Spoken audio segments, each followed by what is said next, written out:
Good morning students, आप सभी का स्वागत है आपके अपने YouTube channel maths for you academy में। आज हम आपके लिए लेकर आए हैं यहाँ पर कक्षा छठी की गणित विषय की वर्कशीट नंबर 17।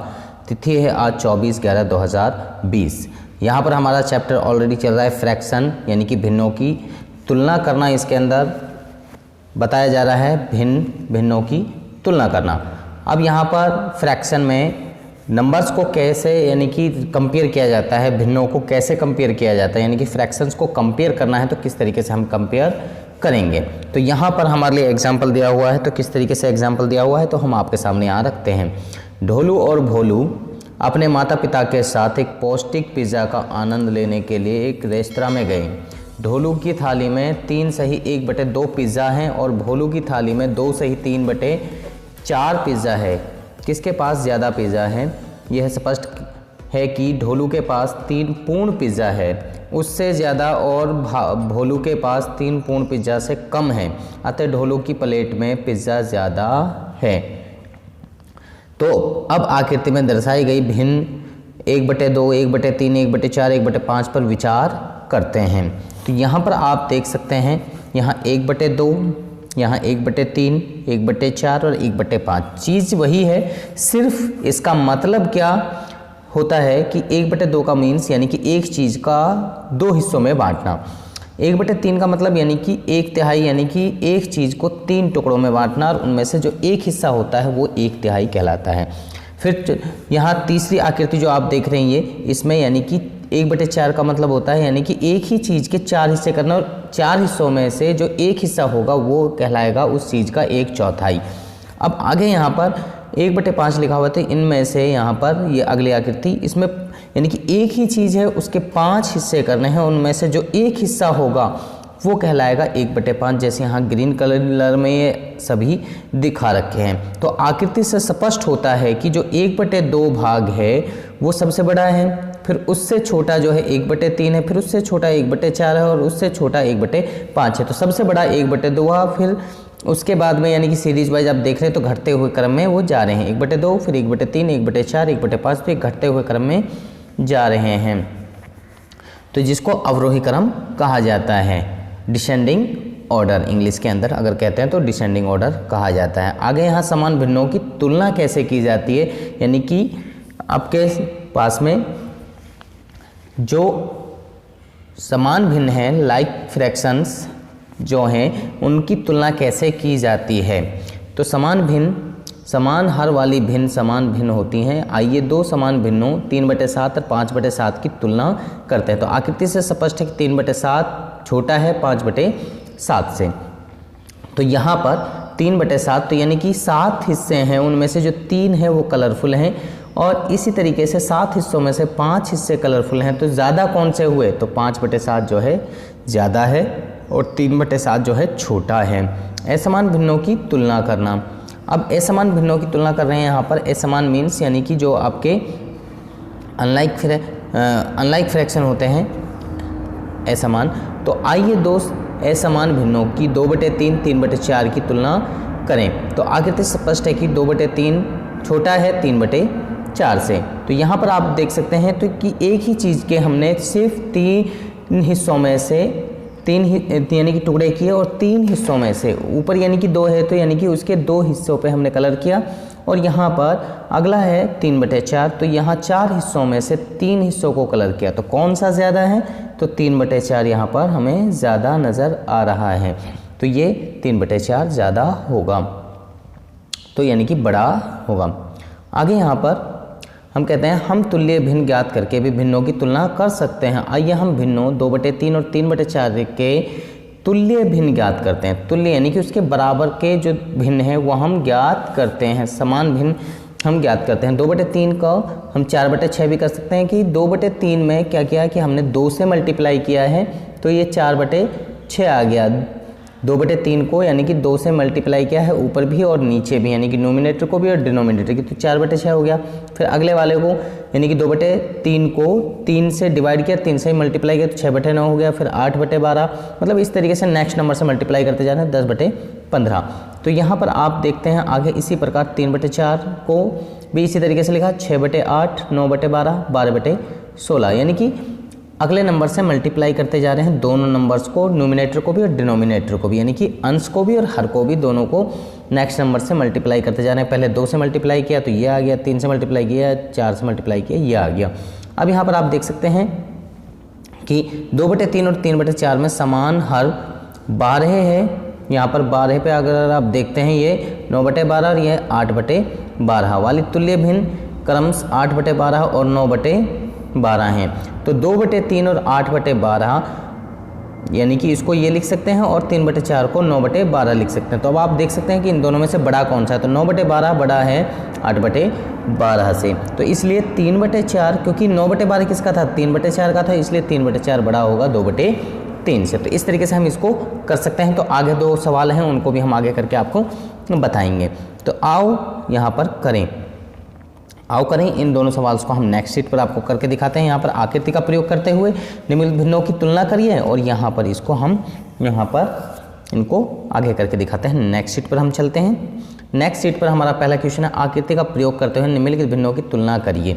तो निम्नलिखित की को 3/5 और 1/5 कि हमें तुलना करनी है। तो सिंपल चीज़ है, सबसे पहले हम इसको नंबर लाइन से भी रिप्रेजेंट करके बता सकते हैं कि एक चीज़ है उसके हमने कितने टुकड़े किए, हमने 5 हिस्से किए। तो यहाँ पर हम इसके 5 हिस्से करके दिखा देते हैं। ये 5 हिस्से हमारे हो गए। अब यहाँ से अगर हमसे कहा जा रहा है कि इसी तरीके से दूसरी चीज़ भी हम इसके बराबर में ले लें, समान दूरी पे समान पार्ट में, तो यहाँ पर 3/5। तो यहाँ पर अगर आप देखते हैं तो यहाँ 0 यानी कि 0/5, यहाँ 1/5 हो जाएगा हमारा, यहाँ पर 2/5, यहाँ पर 3/5, यहाँ पर 4/5 और यहाँ पर 5/5। तो इसी तरीके से इसमें 0/5, यहाँ पर 1/5, यहाँ 2/5, यहाँ पर 3/5, यहाँ 4/5, यहाँ पर 5/5। 5/5 मीन्स यानी कि 1। तो यहाँ पर अब हमसे कहा जा रहा है 3/5 और 1/5 में कंपैरिजन करनी, तो 3/5 हमारा यहाँ पे है और 1/5 हमारा यहाँ पर है। तो आप यहाँ पर नंबर लाइन पे देख सकते हैं कि कौन सा बड़ा है, तो यानी कि ये बड़ा है 3/5, बड़ा हुआ 1/5 से। तो इस तरीके से आप इस क्वेश्चन को इजीली बता सकते हैं। तो नेक्स्ट क्वेश्चन है आपके पास में यहाँ पर 5/7 और 3/7। 5/7 और 3/7 को भी इस तरीके से आप कंपैरिजन करेंगे। तो इस तरीके से चलिए हम आगे यहाँ पर आपके सामने करके दिखाते हैं।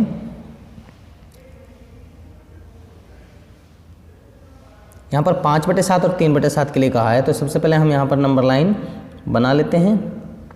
यहाँ पर अब हमें इसके यहाँ कहा है 5/7 और 3/7। तो सबसे पहले हमें इसके टुकड़े करने हैं 7। तो 1 2 3 4 5 6 और 7, ये 7 हिस्से हो गए। इसी तरीके से हम दूसरे नंबर लाइन ले लेते हैं, इसी के बराबर से जितने लेंथ की वो है उतनी ही लेंथ की वहाँ से वहाँ तक हमने ये दूसरी नंबर लाइन यहाँ पर ले ली। इसके भी उसी हिसाब से यहाँ पर हमने पार्ट कर दिए।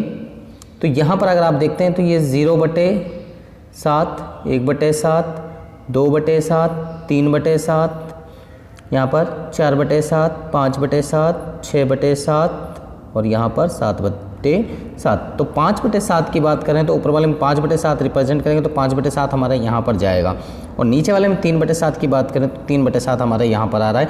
तो अब इनमें से आप दोनों में से कंपैरिजन कर सकते हैं कौन सा नंबर बड़ा है। तो 5/7 यहाँ पर इस तरफ आ रहा है, तो 5/7 बड़ा हुआ 3/7 से। तो सिंपल चीज़ है 5/7 ग्रेटर देन 3/7। तो इस तरीके से हम इसको इजीली सॉल्व कर सकते हैं। तो नेक्स्ट क्वेश्चन की तरफ हम चलते हैं। नेक्स्ट क्वेश्चन क्या है हमारा, प्रश्न नंबर 2, तुल्य भिन्न का प्रयोग करते हुए निम्नलिखित भिन्नों की तुलना कीजिए। तो हमें कंपैरिजन करनी है 5/6 और 1/4 की। तो कंपैरिजन करनी है तो हमें क्या करना पड़ेगा, यानी कि यहाँ पर अपॉन में 6 है, यहाँ पर 4 है, तो यानी कि इसको हमें 6 बार मल्टीप्लाई करना पड़ेगा, तब जाकर हमारा वो आएगा। तो यहाँ पर हम डायरेक्टली इनका एलसीएम लेकर भी हम कर सकते हैं, तो या फिर जैसे इन्होंने कहा है उस तरीके से भी हम इसका कर सकते हैं। तो यहाँ अगर हम इसको तुल्य भिन्न बनाना चाहते हैं तो मैंने आपको बताया जैसे यहाँ पर 4 और 6, तो इनका अगर एलसीएम लेते हैं तो एलसीएम 4 और 6 का 24 आता है। 24 अगर आता है तो इसको भी 4 से मल्टीप्लाई कर दो और इसको भी 4 से मल्टीप्लाई आप करके लिख सकते हो। तो 5 चौके 20 और 6 चौके 24। तो इसमें ये जो नंबर्स आपको दिया हुआ है 1/4, तो इसमें क्या करेंगे, यहाँ अपॉन में 6 है तो यहाँ 6 से मल्टीप्लाई करना है, 6 से ही आपको डिवाइड करना है। तो 6 एकम 6 और 6 चौके 24। तो यहाँ पर ये 6/24 आ गया, यहाँ पर ये 2/24 आ गया। तो अब कौन सा बड़ा है, तो 20/24 बड़ा हुआ 6/24 से। तो अब ये किस किस नंबर के लिए यूज किया गया था, तो 20/24 5/6 के लिए यूज किया गया था। तो 5/6 ग्रेटर होगा 1/4 से। तो इस तरीके से इस सवाल को आप इजीली सॉल्व कर सकते हैं, कंपैरिजन कर सकते हैं, इनको लिख के देख सकते हैं इसी तरीके से जैसे उन्होंने लिख के देख रखा है। आपने मल्टीप्लाई करके, हमने डायरेक्ट यहाँ पर मल्टीप्लाई करके देख लिया कि जो नंबर आना चाहिए उसके हमने डायरेक्ट मल्टीप्लाई कर लिया। तो आप स्टेप बाय स्टेप भी कर सकते हैं जैसा ऑलरेडी आपको दिखाया गया है। तो ये सबसे ईजी मेथड है जो हमने आपको इस तरीके से बता दिया कि आपने यहाँ पर 6 है और यहाँ 4 है, तो आप उन्हीं नंबर से मल्टीप्लाई कर लीजिए ताकि वो इजीली हो जाए। तो नेक्स्ट क्वेश्चन की तरफ चलते हैं। 2/3 और 3/5 को हम इसमें ही तुल्य भिन्न के द्वारा ही हम तुलना करते हैं, कंपैरिजन करते हैं। 2/3 और 3/5। अब हमें 2/3 और 3/5 में कंपैरिजन करनी, तो किस तरीके से करेंगे, तो यहाँ पर 5 है, यहाँ 3, 5 और 3 का अगर एलसीएम लेते हैं तो वो हो जाता है हमारा 15, यानी कि इसको कहा जाता है एलसीएम। तो यहाँ पर हम क्या करेंगे, इसको 5 से और 5 से मल्टीप्लाई करेंगे, 5 से डिवाइड करेंगे, 5 और 2 की गुणा करें 5 दूनी 10, 3 और 5 की मल्टीप्लाई करते हैं 15 आता है। तो ये हो गया। इधर हम करते हैं, इधर यानी कि यहाँ पे हमें 3 से मल्टीप्लाई करना पड़ेगा और 3 से ही डिवाइड करना पड़ेगा। तो 3 तिया 9, 3 पंजे 15। तो यहाँ पर हमारा 9/15 आ गया। और यहाँ पर ये हमारा, इसको हम मिटा के 9 को दोबारा से आपके लिए बना देते हैं, 9/15। और यहाँ 10/15। तो कौन सा बड़ा हुआ, 10/15 बड़ा है किससे, 9/15 से। और ये किस किस के लिए यूज़ किया गया था, 10/15 यूज़ किया गया है 2/3 के लिए और ये 3/5 के लिए। तो कौन सा बड़ा हुआ, 2/3 इज़ द ग्रेटर दैन 3/5। तो 2/3 जो है बड़ा है 3/5 से। तो ये हमारे आंसर इस तरीके से हो जाते हैं। तो मुझे लगता है कि सभी बच्चों को ये वर्कशीट समझ में आ गई है। अगर आपको समझ में आ गई है तो आप बच्चे हमारी वीडियो को लाइक करें, शेयर करें, कमेंट करें और इसके साथ में अगर आप अभी तक हमारे चैनल पर नए हैं तो आप हमारे चैनल को सब्सक्राइब कीजिए और इसके साथ बेल आइकन को जरूर प्रेस करें ताकि आपको आने वाली हर वीडियो की अपडेशन साथ के साथ में मिलती रहे। तो आप बच्चे हमारे साथ में बन रही है हमारी नेक्स्ट वीडियो तक। आप सब बच्चों का इस वीडियो को देखने के लिए धन्यवाद।